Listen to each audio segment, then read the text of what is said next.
parce que c'est trop. Est-ce que vous estimez que la situation va empirer parce que le VAR empire les choses, parce que les clubs maintenant s'y mettent? Et ça ne va rien changer. Ou est-ce que vous estimez On avait dit au moment du VAR, ça ne changera rien. Comment? Moi, je trouve que c'est presque pire qu'avant le VAR.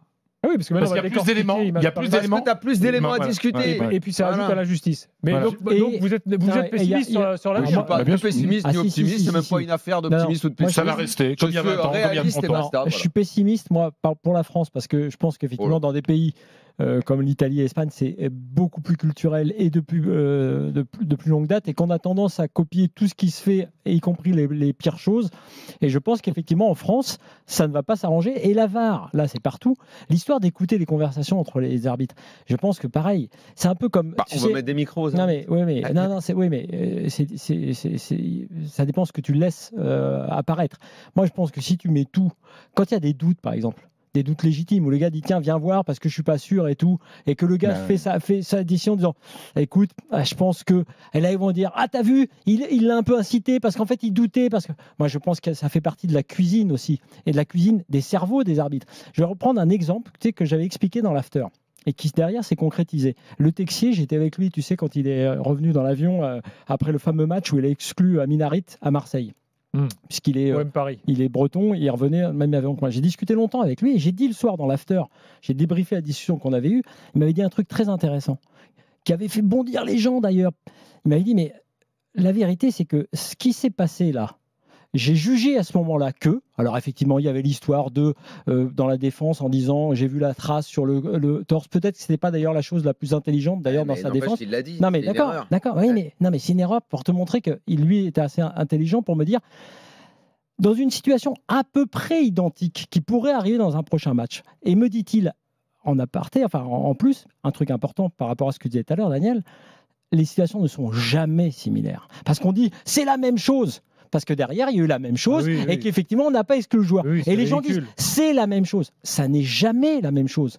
L'intensité du coup de pied, la façon, l'endroit où il peut atterrir, tout. Donc les gens disent, c'est la même chose. Le Texier, il a mis rouge. L'autre, il n'a pas mis rouge. Il n'y a pas d'équité. On est volé. Non, c'est pas comme ça. C'est un arbitre juge que à ce moment-là, il ne peut pas faire autrement que. Mais le Texier lui-même m'avait dit, la même situation, ou à peu près, mais pas la même, tout à fait, peut arriver. Et peut-être que je ne mettrai pas rouge. Quand j'avais dit ça dans l'after, les gens avaient dit oh, t'as vu le scandale, il a dit que peut-être qu'il n'aurait pas dû mettre rouge. Non, il a dit qu'au moment l'a donné, où il a vu la trace, où il a vu le geste, il s'est dit je ne peux pas faire autrement que l'expulser.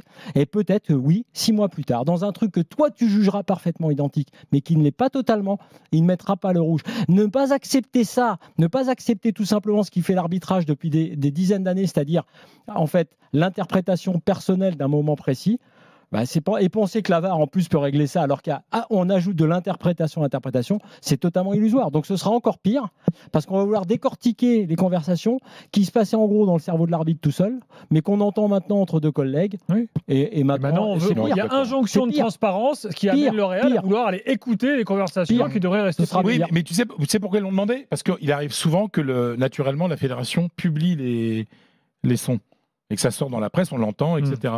Et là, ils n'ont pas voulu. Donc, automatiquement, à partir du moment où la Fédé ne l'a pas... Parce qu'en Espagne, les arbitres de la Liga dépendent de la Fédé. Je ne sais pas si c'est pareil en France, mais... Non, c'est la Ligue. Ils sont payés par la Fédé. C'est un peu une usine à gaz. Nous, c'est le truc.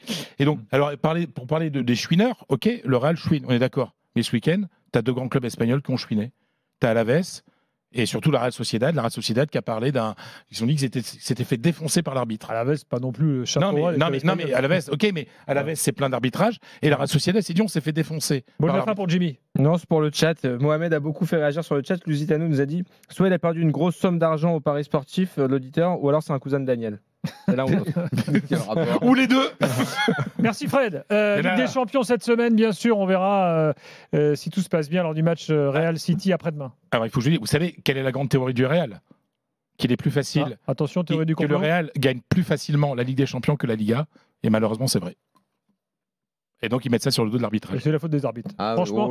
Après, on peut sortir des exemples d'arbitrage particulièrement clément pour le Real en Ligue des Champions. Il y a beaucoup de dire ici le club, c'est la grande classe. Non, très bien. Rien du tout. C'est pas ça. C'est ce qu'il dit. Qu'en Ligue des Champions, ça n'a jamais été un boulevard pour eux au niveau des arbitres. Franchement, la classe de rien, le Real Terminado. Moi, en Espagne, je regarde peut-être pas assez la Liga. En Coupe d'Europe, je rate rarement un match du Real. J'ai toujours constaté que c'était en chausson quand même. Ah ouais, c'est vrai. La remontada, c'était le Real. La remontada, c'était le Real. Quel rapport? Quel rapport? Non, je vous dis simplement. Le Barça, le Barça s'est fait rincer ce soir-là, bien sûr, aussi. Mais par ailleurs, ça n'enlève pas que pour moi, le Real, ça a toujours été moquette blanche sans la moindre trace avec les arbitres. Ça se passe bien.